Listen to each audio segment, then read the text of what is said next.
This is a giant case, but that hopefully will address the culture of impunity, will address the culture of violence. As they said, before the giant leap, you have to have a first step forward. This impeachment, in my view, is a first step forward. Trabaho ba yan ng Vice President? Ang confidential activity? Kahit ba binigay ng Presidente yan, o binigay ng God budget yan, o binigay ng whatever, hindi na ba accountable yan? All the more na mag-account ka. You have to rage against the dying of the life. It's righteous indignation. Pag galit ang prosecution, pag ganito kami magsalita, it is because galit talaga kami. Ang pinakamalaking kalaban natin is indifference. At saka yung cynical ka na. Wala namang mangyayari dyan. That vicious cycle of pare-pareho lang naman yan. And that is the challenge to us, prosecutors. I respect the defense. No? To me personally, they are in a difficult position defending a client like that. No? So, patawarin niyo na lang ako. Anyway, mas matanda naman ako sa inyo. At saka binibigyan ko pa kayo ng candy paminsan.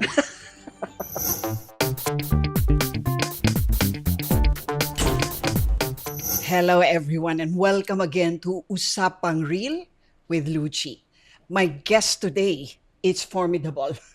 She has spent 48 long years fighting for justice that she has earned the title Grand Dame of Philippine law. And right now, she's at the absolute center of the biggest political showdown in the country.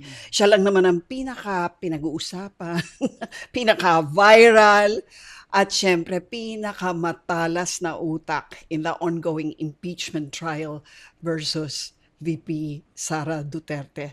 You all know who I'm talking about. She is the fierce and fabulous and really quite intimidating Attorney Lorna Kapunan. Hello, Attorney Lorna. Hi, Luchi. Nice to see you. Thank you They for call me coming here. sometimes, I'm really LPK, no, but recently they call me LK. So you are LC. LC, Wow. LCV. LC. Valdez. Okay. Yes. Okay. So, LPK. Nasa That's nice. I like that. Okay. Mami LPK, you are intimidating. You know that, don't you? You look Yes, intimidating. yes, I You know sound intimidating. Yeah. And you come into the courtroom and It's not intentional. It's just that I would, as you would say, I would be a good poker player. I believe that. Except I don't play poker.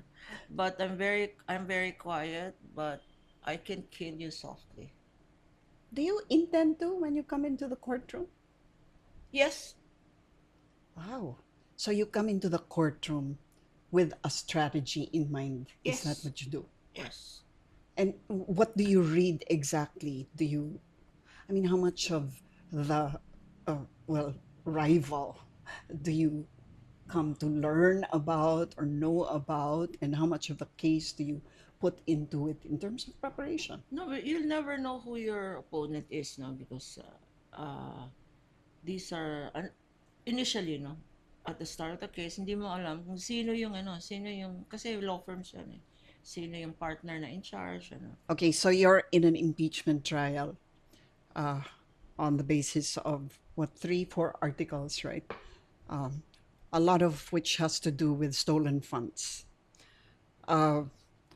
If we apply the same stringent standards on the auditing of the disbursement of public funds to all people in government, especially the congressmen who are now prosecuting, in effect, for impeachment, the vice president.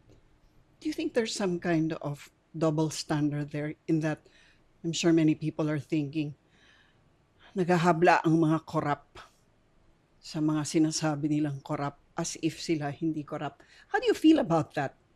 No, when I'm asked, same naman yan eh. Pare-pare naman yan. My standard there is, kasuhan nyo. Di ba?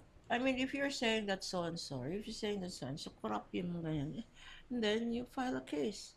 Who's gonna file a case? I mean, Or ito magreklamo impeachment nga to eh. Parang, I Correct. think, parang how do you get over the hypocrisy of it? which is what some people believe, You know, it is, with the first step, which is, this is a giant case, but that hopefully will address the culture of impunity, will address the culture of violence. But that's a whole two, three more generations. It's not gonna happen.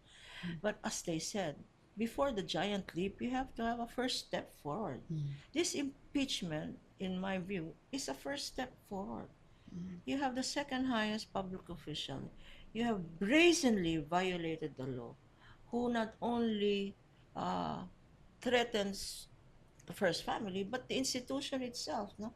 Kagaya nga nun, uh, we in the prosecution, winarningan na kami ng presiding officer na sub judice kayo, you're talking and talking there when yes. about the case, no, when there's very clearly in the impeachment rules, don't talk about the case, no, procedure maybe, but never the merits. But to me, and I will say this, the number one violator is the vice president. When she says, the Senate is bending the law, that's an attack to the institution itself. So pag nagkataon na iproprohibit ang mga prosecutors or ang defense counsels not to talk, I challenge. The challenge is, can you prevent that vice president from talking? And she's not even in court. She holds, her courtroom is media. So she's there abroad wherever she is, and we don't know where she is. No? From The Hague, she says, bending the law. And then she says, it's a farce. Bakit dalawang taong nakaupo dyan sa table na yan? I mean, she doesn't take this process seriously. She doesn't think public funds is accountable funds. No? And sadly, the defense, in their line of questioning yesterday was, binigay naman sa kanya yan ng presidente. Why are you attacking her? Because one line of questioning I had was, trabaho ba yan ng Vice President, ang confidential activity? Trabaho yan ng DepEd? And the retort there was, hindi naman, siya nga ang binigyan ng presidente. No?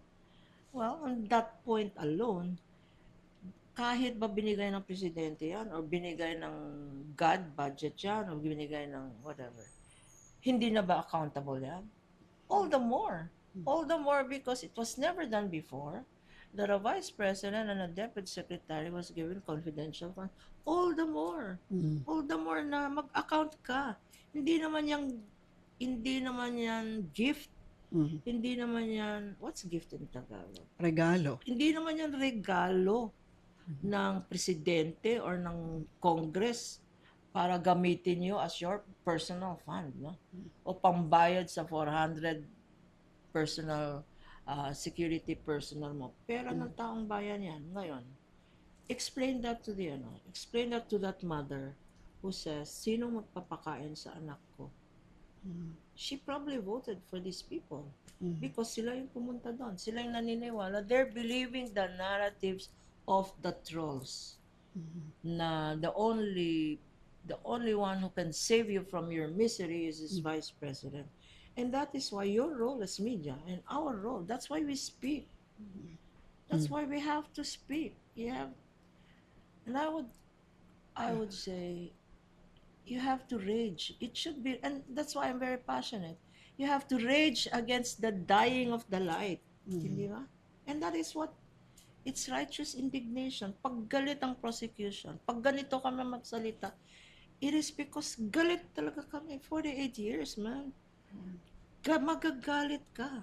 Di ba? And the fact is, the law is there to protect us. Why don't we, and that's what the impeachment court is all about. The highest law of the land protects your rights. Di ba?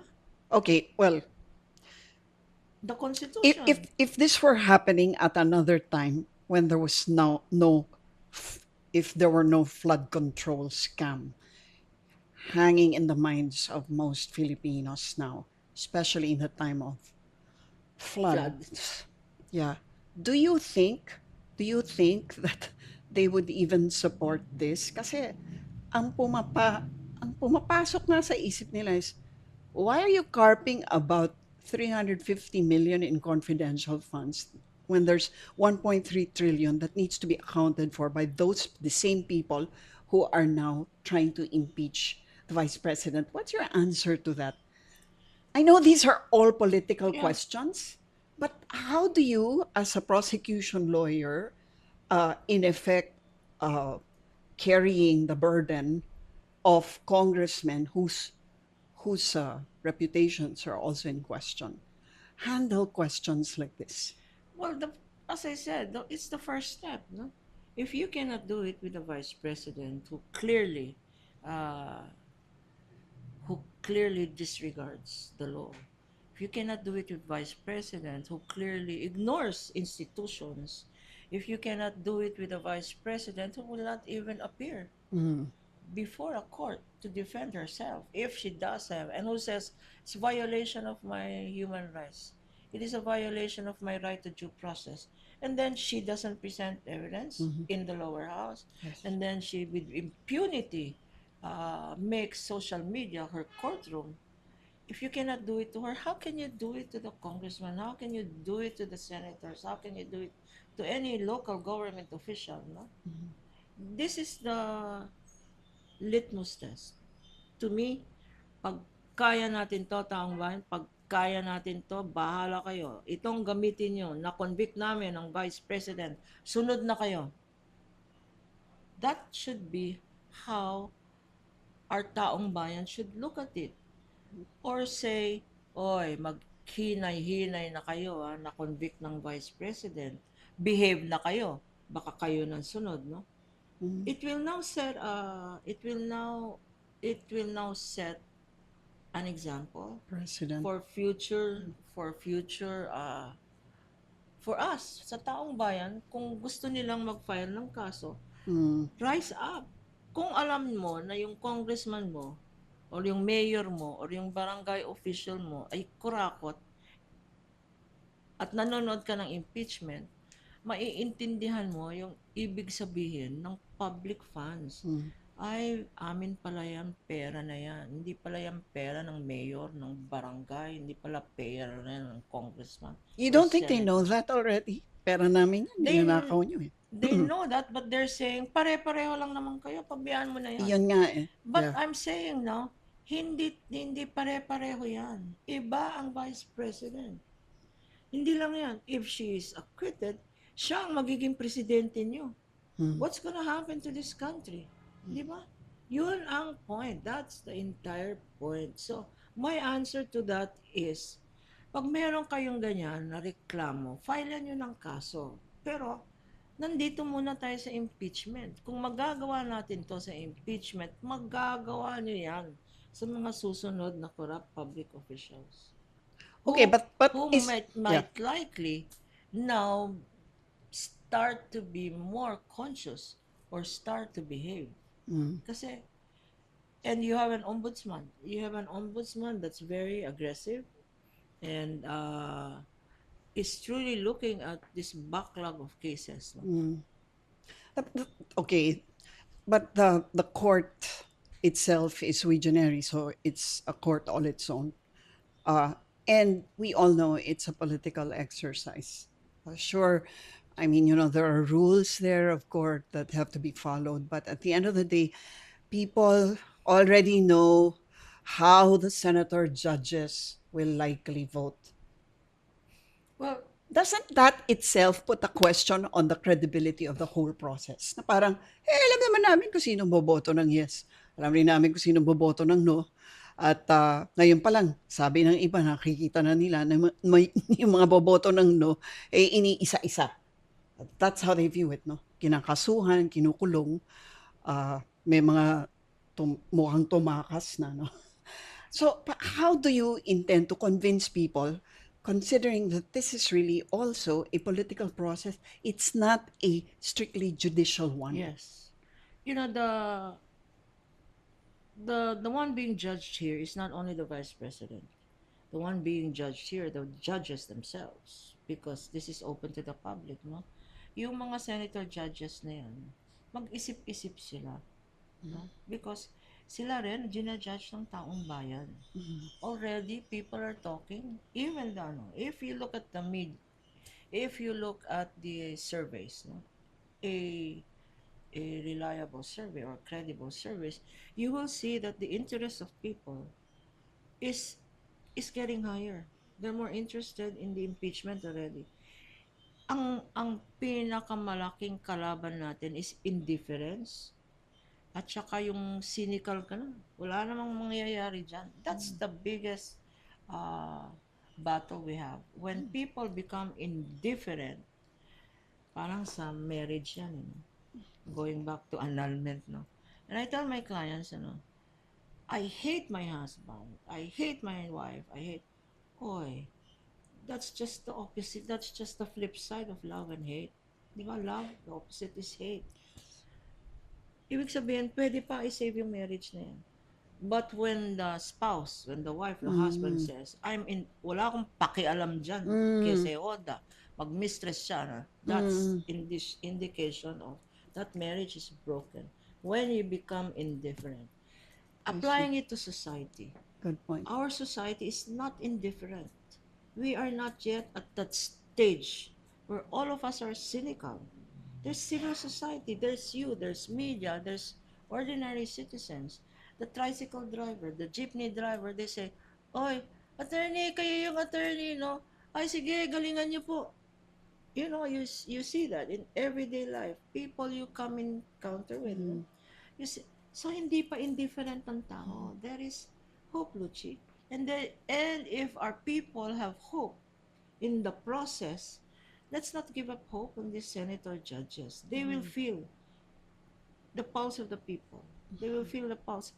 And to the prosecutors, even if that is seemingly, the bias has become seemingly more and more profound, the challenge is just becoming greater. And that is why you see heated discussions already, no? I mean, nagkamali sila na ako yung tinapat sa confidential funds at saka sa COA because, hey man, hindi ko kayo palulusutin. I will speak the truth. And the documents speak the truth. You don't like my style, you don't like my whatever one-liners, but you don't have to like me. Just look at the evidence. The evidence speak the truth. And that is the challenge to the whole impeachment process. Confidential funds pa lang yan. Paano yung Yung grave threats. The video spoke the truth. Hindi ba? Kailangan pang interpret yan. And I'm very happy that the NBI already filed a case, no, for grave threats. No? Wala pa tayo sa unexplained wealth. Pupunta tayo dyan sa unexplained wealth. No? Kayo na hindi, you cannot even feed your 5 kids. No? Yung hindi mo mapakain yung anak mo. Di ba? Isipin mo, naninakaw, kanya ka ganyan, ninakaw yung pera. Ninakaw yung pera ng opisyalis na to. So it has to translate into a message that will touch their daily lives. Hindi yung pare-pareho naman yan. No, let's break that cycle of pare-pareho lang naman yan. And that is the challenge to us, prosecutors. Well said. Okay, what about the defense? The defense has pointed out that there seems to be, well, a lack of respect and even kindness shown to fellow lawyers. How do you view your opponents in court? I mean, are they, meron bang tunay na galit dyan? Or how do you keep yourself on course and at the same time keep good relations knowing that they're your compañero o compañera? And makita mo naman, even before the camera starts, no, nakita mo naman na embrace, no. First of all, I know these young kids, no, they would drink in the house. This Narvasa would drink in my house with No kidding. because that was my rule. With boys, with my sons, I say, if you drink in this house, so that I know who your friends are. And your son is a friend of Narvasa. Yeah, his the partners of defense, coffee. yeah. Yeah. Oh. So they would drink in the house, and so So, titang tawag sa akin. So, lahat na ng defense, titang tawag sa akin. So, business partner ng anak mo, In si Attorney coffee. Narvas. Yeah, in coffee. Choy. Oo. Shout out to you, What a Choy. small world, these lawyers. Paano ba Incestuous. kayo? Ano ba yung mga kumpanyero-kumpanyera nyo? And then So, she, magkakaaway kayo sa korte, pero magkakaibigan yeah, kayo tita. in And real then the life. father of this junior was also my friend. Oh. Magkaninong kami sa mga kasal-kasal. Ano, Yeah. you know, my generation, ninang-ninong na. No? Yes. Yeah. And so at the start, even Paul would call me Titan, and Talaga. even Sisa, no, we'd Yeah. be very cordial. Yeah. And I did not have the opportunity at the end of the trial with Attorney Ferrer, but I did look for her. Oh, you did? I looked for her this at the end, no? Kasi at the end when you pack up things and all Yeah. that. But we were busy. We had 15 boxes. So by the time I fixed my things and looked at the defense table, she had gone. Yeah. I would have apologized then. No? For the spanking comment. The spanking comment was tough love naman kasi at the beginning, she said, "Mommy." She called me Mommy. Mommy, sabi niya. Okay, so okay lang. So, in that context, when presiding officer Cheese said, there is a generational divide here. Yes. I took that to mean this. I appreciate the subliminal message when Cheese was trying to say, "Hoy, hinay-hinay ka lang dyan, wag mong didikdikin." So I took that to my, but and so the context of I will spank you was in that context. Di ba? You do that to you have 3 sons, now you tell me, Yeah. oy, tama na yan, I'm gonna spank you guys. Ganyan. That was the context. It was not condescending or insulting or anything. And if that was the way, kung ganyan ang arrive sa kanya, I do sincerely apologize. At bago po tayo magpatuloy, huwag po kalimutang mag-subscribe, like, at magkomento. And please, stay till the end. So I started in a big law firm, Acro Law, which was then, you know, you covered Of martial course, law yeah. cases. No? It was the firm. It was the establishment law firm. The training was so Spartan. It was so Spartan and we would fear the senior partners. What do you mean by Angara. Spartan? As in, walang form. What exactly is Spartan in law training? Okay, Spartan means no Kasi basic yun, no, di ba? no thrills, no Ah, no bullshit, no. You go, you're armed. So we were young associates then. We would try to come earlier than the partners. We never could come earlier than the partners. no They would be kidding. earlier than us, or we would stay later than the partners. Wow. We would stay late, the partners would stay later. And that was the training we got there. No? And hindi pa uso yung iPad ngayon na pwede ka mag-correct or computer. Right. The computers then were this big, this big. Yes, mainframes ang tawag nila. Mainframes and all that. So, and then, So, typewriter. oh yes. So, talagang galing sa utak, Parang- di ba? Parang, no. To this day, I don't, to this day, yellow pad kami nun. Oh, wow! You would write your thing in yellow pad and then Yes. the secretaries would put it in the ganyan. So, and pagdating sa appellate work, stencil pa nun. They would type on stencil Yeah. and Tapos make may print. mimeograph.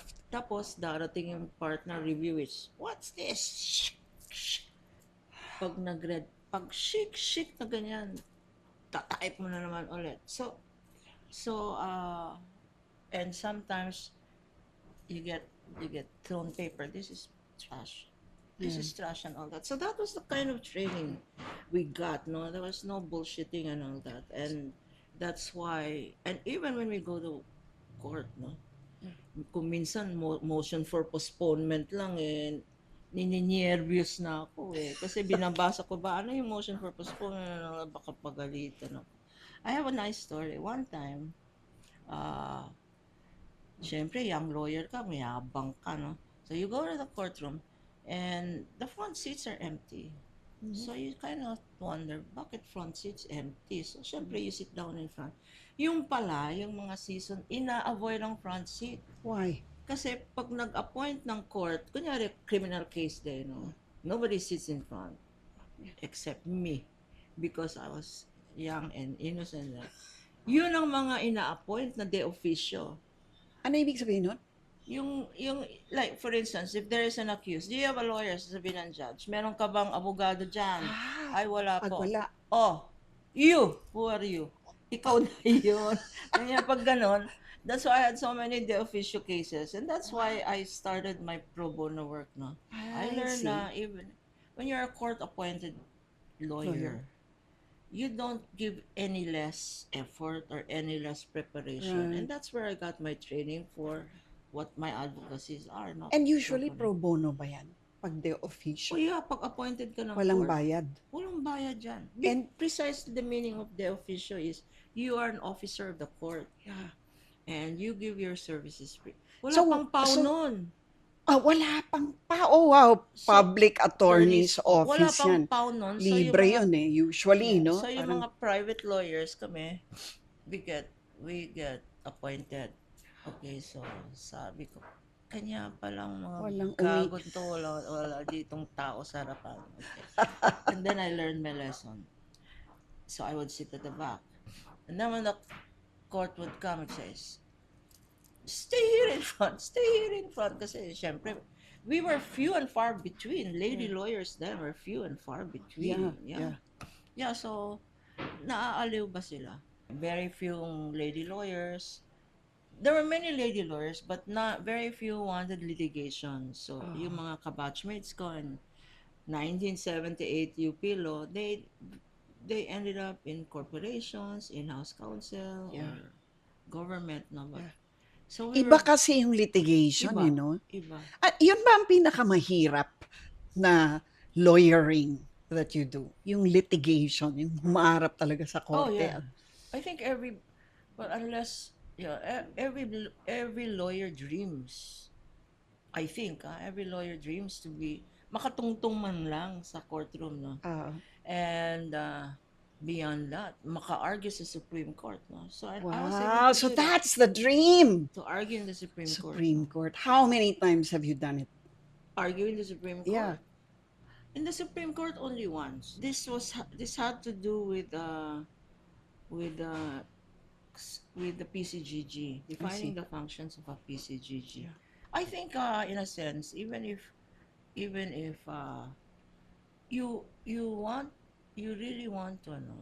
want to appear, kasi miski na marami kang pleading sa Supreme Court, they don't necessarily call for oral arguments. I see. What do they do? They just decided on the basis of the pleadings. That's why kung significant ang kaso at tinawag ka doon, you feel so good. Oh, I see. You feel so good. So oral arguments It's ang called, ang tawag doon. dati kami, during our time, that was my dream.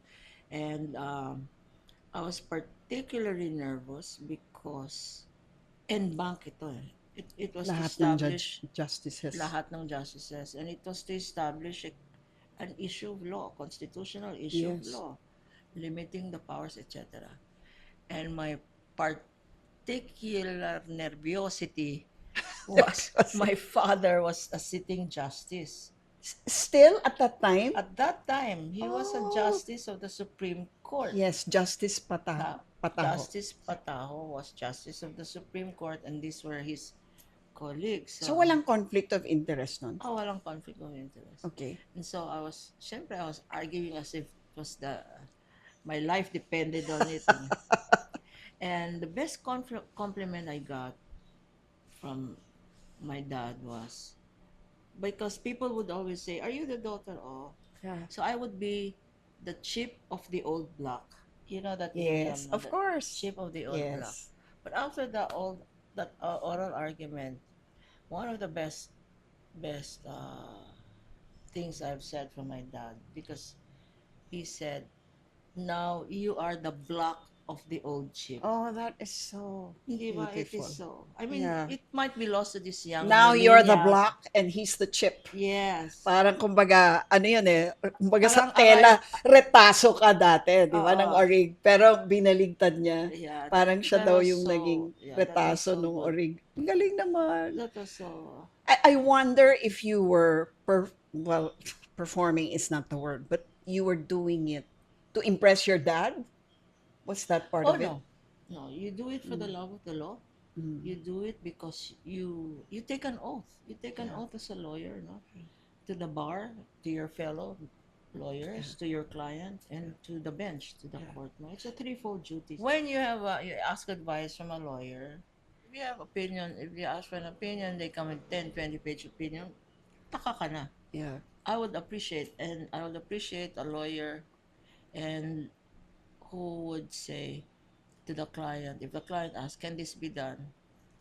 A lawyer that would say, "No, it cannot be done."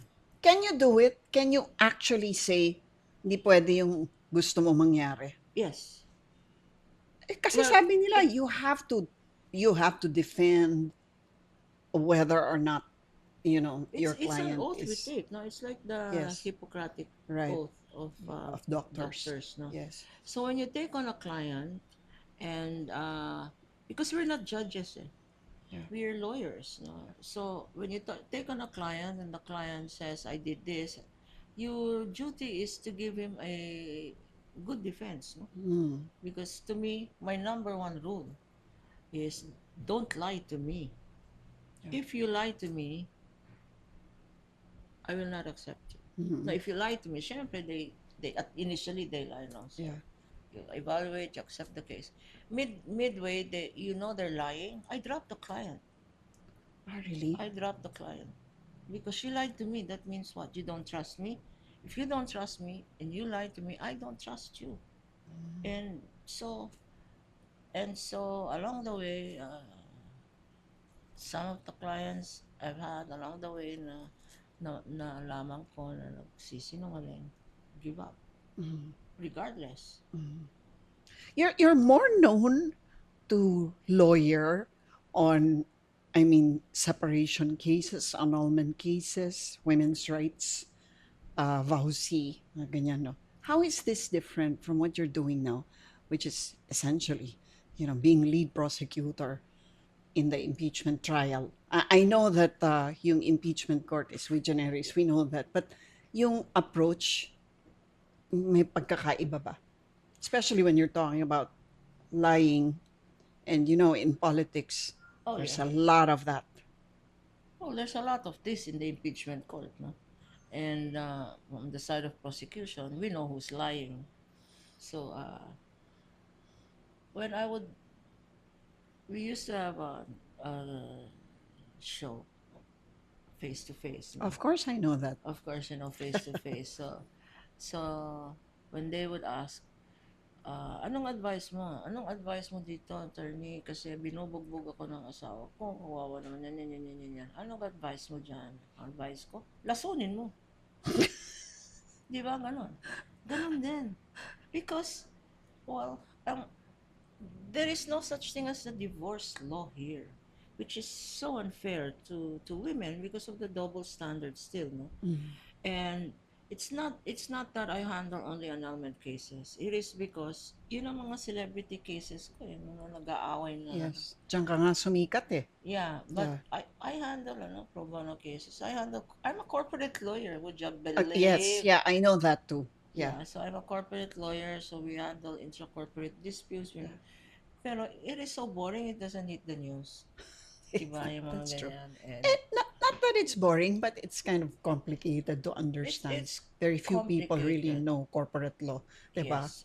And in corporation law, you're shielded by what is called a separate corporate personality. The Yes. company is It's an entity. it's an entity. Yeah. So Yes. But divorce, I mean not divorce, but annulment, it's separation. real. Ano, Oh. and it is not so much na akala nila away lang to na mag-asawa. No, there are repercussions.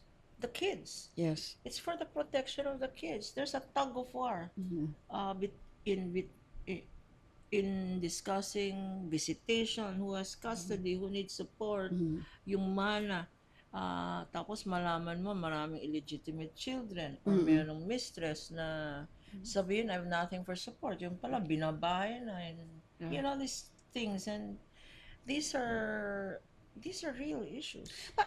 What's your stand then on, for example, you're pushing for divorce, I'm sure, no? Oh, But yes. what do you think has happened to the institution of both marriage and family over the years that there has been, of course, a not just a slow rise, but really a steady rise in the number of separations and failed marriages and broken families, not to mention. I think it's a general misconception that divorce will break families. No, divorce will not break families. It just understands that in a broken family, why do the par how why the parents, when you see the mother and father hitting each other, domestic violence nga eh, and the children grow up in that atmosphere, kawawa naman the children, no? Mm. So, You perpetuate it in a way, no? correct. And then it becomes their norm. Yes. That kid who sees the father beating up the mother Right. will be a bully in school because violence is accepted. Mm-hmm. And after bullying in school, will bully the wife. Mm-hmm. Will bully the wife and the children. So it's a continuing thing, no? So, yun ang mahirap. But you had a very successful marriage, Oh, no? yes. Eh, eh, And my considering na parents. nagtanan kayo, no? Oh, yes. And you got Alam mo yan. pregnant before you I got got married. pregnant Ito, before I got ito talaga yung classic stigma yan nun eh. Diba yung parang, Oh yeah, oh, I yeah. was second year law school, and syempre the pride of my dad and all that, and then my my my husband was my classmate. Astig pa yun eh, sigma ron na pag Okay. may ano, rumble siya yung frontline, no? Kasi black belter yan sa karate. Okay. So that, I like uh, I like men like that eh. So my husband was like that. Strong. Strong, tough, bastos, mga Baginoo naman. Magino, pero Magino. So very happy marriage. And That's my why. parents, my parents, 90 years old sila. Uh, and we grew up with tradition, with Yes. meals together. And even when we had families, Sundays together, the whole clan together, Sunday lunch in my brother's house. And then we kept the tradition even when my parents left. Afternoon, lahat kami, and then Sunday evening is my family, kami. So even to this day, my kids are all over the place, but Sunday lunch is mommy's time. Talaga? So And I you, keep that. And I still keep it. When I'm asked, for instance, when I asked for interviews on Sunday, yeah. I said, I don't accept. Sunday is my Mm. family day. Or Yeah. even kung mga weddings, mga ganyan, Yeah. Sundays, no, it's for my family. And because my kids know that I keep Sunday for them, they respect it. Yeah. And they honor it, no? Of course. Yeah. Of course. So do you think the breakdown in traditions is what has caused? Yes. Breakdown in tradition, to me, the problem with that is we blame gadgets. No. You blame the iPad, you blame social media. At the end of the day, it is you as parent. Mm. Because don't blame, kasi social media, kasi nang babarkada, kasi umiinom, kasi chen. Teka. Ikaw ang nanay eh. Ikaw ang tatay. Where is the discipline there? Di ba? And if you as parent also do what you prohibit your children from doing, di ba? I mean, in a family conversation, ikaw yung nagte-text sa mga amigas mo, di ba? You go to restaurants and you see a whole family together. Do you see them talking to each Yeah. other? Yeah. They're No. all on their phones. Hindi lang yan, pati yung yaya. Yung yaya, binibigyan yung alaga ng iPad para manood ng cartoons. Para siya nagsi-cellphone din. I mean, that is the norm these days. It's so sad. Do you blame the gadgets? No, you blame the parent. Mm. Well, pero karamihan ba talaga nitong domestic abuse nangyayari even in the, upper echelon? Kasi di ba karamihan nasa baba yung mga low income status, for example. Dahil sa kahirapan, is it fair to say Yes, it that is. poverty is a factor? It is a factor because, for instance, give you an example. When you hear about cases like this, no, and I try to help pro bono work nga yan, eh. And i-refer sa akin ng, for instance, Integrated Bar or UP Willowsea, UP Women Lawyer Circle. And they come to me and I say, ano ba nangyari? Binubugbog ako. So, iwanan mo na. And the normal answer is, attorney, 5 ang anak ko. Yes. Papakainin niyo ba yung anak ko? That's the answer. Anong sagot niyo? Wala. Because that even if you force, you can, as they say, you can bring the horse to the water, but you cannot force the horse to drink. Miski na sang katutak na lecture yan, ang karapatan mo to, huwag ka magpapaubusan. At the end of the day, you cannot force that mother Yeah. to file a case or to testify against the husband, di ba? It will never happen. And that's the case now. And Luchi, when they say asawa ko, 95% of them are live-in relationships Yeah. in that society. So, and that is where you have sometimes incestuous rape. Because isang bahay, Yeah. laksing yung tatay nung bata, nakadroga, nandun yung anak, hindi ba? Rape. Or abuso. You think the mother will cry out? No. She will shiver in the corner.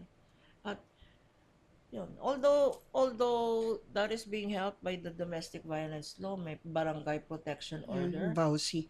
sa Yeah. Vauci, may barangay protection order, pero miski na pumunta ka sa barangay wala namang magagawa ang barangay. Tatawagin lang, huwag magagawin yan. The next day, bubugbugin na naman. So, The same cycle repeats itself, no? yes, and that is why the real issue is societal. When you have a society where there is unemployment, no?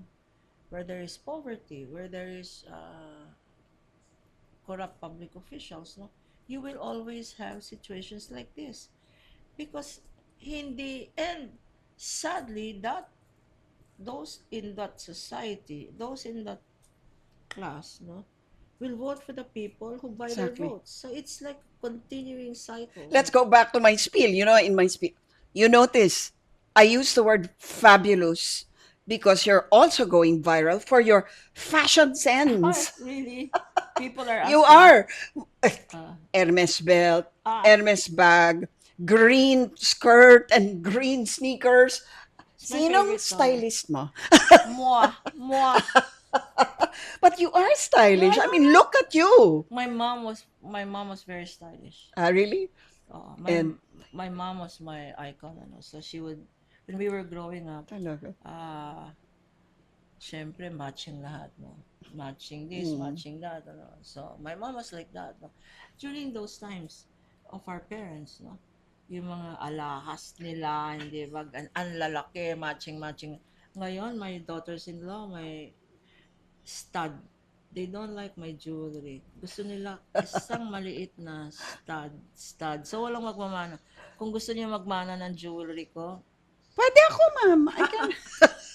stud. Mga stud. And these kids, Yeah. the millennials, they don't care how they Yeah. They Yeah. don't care. It's, Hindi, iba na yung fashion nila. But they would, pero pag nakakita sila ng, huy, sale, travel for 100 That's pesos.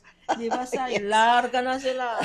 Yes. That's where their money goes. Yeah, No? yeah. They live for the day. Yeah. You only live, what do they say? Cholo? You only you only live once. live once. So Yeah. they travel, YOLO. they buy stuff. I used to call this rubber shoes, no?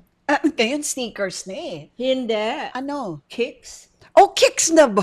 Sorry, huli na pala ako. Kicks. Kasi ako rin, I used to call them rubber shoes. Di ba? And my kid said, Mom, they're sneakers. Yung pala, kicks na pala. They're kicks. Ay, And sorry all naman. my sons, well, yeah, my sons, 2 or 3 of my sons are into this. They're into, that's why they say, Mom, Into kicks? into kicks. So Kaya pala. you should see their collection. They're gonna say, hey, Mom, there's a new collab now. Where? There's a new collab now, let's buy. Siyempre, pag bumili ka ng isa, bibili din sila. It's only plastic, ma'am. You can pay it. It's just plastic. So when we travel abroad Naman. and there's trending and new styles and all that, because the brands are going kicks. The Yeah. name brands are going kicks. So Are all lawyers as wealthy as you are? it's just work hard, play hard. It's Pray harder. and pray harder. Yeah. The nice thing about the prosecution and is we start we start and end each day with a prayer. Mm. We pray for wisdom, we pray for enlightenment, we pray for good vibes, no? And we have become a family, the public and private prosecutors and Mm. our spokespersons, our Congress. We Mm. have become a family because kausa yan eh. Yeah. We, uh, we, we, kulang na lang, we sleep together eh. Talaga. Ganon We, we pray naka-tightly. together, we prepare together, we work together. I hope the day will not come and we will need to sleep together because of the long hours. No? So I'm very grateful for this opportunity. People are saying, magkano bayad dyan? It's really pro Pro bono. bono. And Yeah, not that's only what they that, say. my entire law firm is there. Yeah. But being able to, it is it is a blessing unto itself. So you don't count them into how many Gucci's you can buy, you know. It Mm. is a blessing unto itself that when you and you're saying where does mayaman ka na siguro? No, no. The more you it is a cliche, but the more you give, the more you receive. So I in terms agree. of the law firm, people are saying, "Oy, magaling to. Oy, sincere Mm. to. Oh, ganyan." So clients come, no? So Yeah. it there is somebody up there who keeps a balance sheet, no? He keeps a balance sheet. Oy, minus ka ngayon, nagalit ka. Oy, bawal yan. Oy, make up. Be humble. Be Mm. whatever. Be sorry for your. And I keep saying I will behave. Even my kids and my partners in the law firm. LPK, behave ka naman. Kasi magdadyaryo ka naman, masasokmed ka naman, behave ka naman. So I say, okay, I will behave. I will behave. But you know me, as you said, magino pero medyo bastos. I never behave. I behave the way I see it. I call it the way I see it. I say it the way I want to. Would you believe I don't have maintenance, Butch? How do you do it? Uh, I drink, I vape. That's the guarantee for long life, ladies and gentlemen. Okay? Okay, mga kabataan. Hindi po siya eksperto dito, pero sige. Proof positive, ebidensya. Yeah, I mean, whatever. No, my point is, whatever makes you happy. Kung minsan, ang Yes. stress dyan, ang dami-dami mong vitamins. Doctors are like that, no? Parang hindi na, parang yung reseta, napakahaba, no? And the real doctor will limit your medicines and say, ito lang kailangan mo, wag na to, wag na to, wag na to. But doctors That's now, true. it's more convenient. So, ang dami-dami, hindi ba stressor yun? Ang Totoo yan. dami-damong, ano na ba ang ano? You have to take a memory pill to remember what medicines to take. No, ako vitamins lang. That's Di so ba? true. Last question. How do you view the defense? Do you think that they're defending someone that does not need defending or that should not be defended? I respect the defense, no? And they are in a difficult, to me personally, they are in a difficult position defending a client like that, no? So, and I guess under their lawyer's oath, they're supposed to give utmost zeal, and that's what they're displaying now. So, I truly respect them. They're members of the bar, and they have to give their utmost to their client, whoever client that be. So, to the defense, patawarin nyo na lang ako. Anyway, mas matanda naman ako sa inyo. At saka binibigyan ko pa kayo ng candy paminsan. Sa Natuwa ako sa tinanggal mo pa. kasi sabi ko may candy pa pala ako. That's how we became friends, I guess. During the pre-trial when we were marking, Kasi uso yung Himalayan, ano. Yes, It's not a yes. commercial, but yung Himalayan salt. And I had Himalayan. So I gave Kowa Himalayan salt. Then I gave sea salt. Okay. Wait That's naman si called Attorney LPK. bribing. Bribery yan. Bribery of the Defense Council. But I promise I will bring more candies when I see you. So be kind to me, ah. Attorney LPK, maraming salamat. Thank you so You're much. such a bright spot in a This is dark so time. much fun. Thank you. If you like what you just saw, don't forget to subscribe, like, and share. Thank you.